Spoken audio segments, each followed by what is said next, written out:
Mga mi, kung naghanap ka ng mini fan na rechargeable, ito yung marirecommend ko sa inyo mga mi.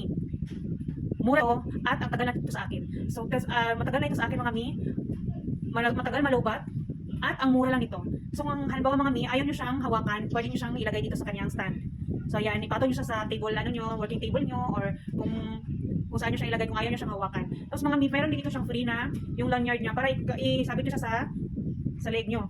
Para kung halimbawa mga mi, busy yung kamay nyo, pwede mo siya kasi i-rotate na ganyan.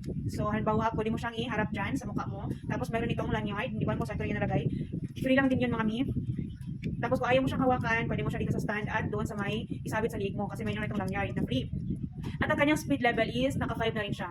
Ayan, 1, 2, 3, 4, 5. May recommended ko ito sa inyo dahil matagal itong malupat. Matagal na ito sa akin. Meron din dito indicator kung ilang percent na lang yung lifespan ng kanyang battery. At dito lang yung switch niya. Meron din itong free na para mabango yung buga niya. So kung gusto niyo rin itong mga lalong-lalo na sa panahon ngayon, kailangan natin ng ganito. So, halimbawa pupunta ka ng outing or saan ka gustong pumunta na tapos ang init-init ngayon, kailangan meron kang bitbit dito mga mima. Lalo-lalo na kapag may bata ka ng kasama. So, lalagay ko lang link dyan sa Hello Basket ko. Huwag mo kalimutan i-click. At mag-order ka na.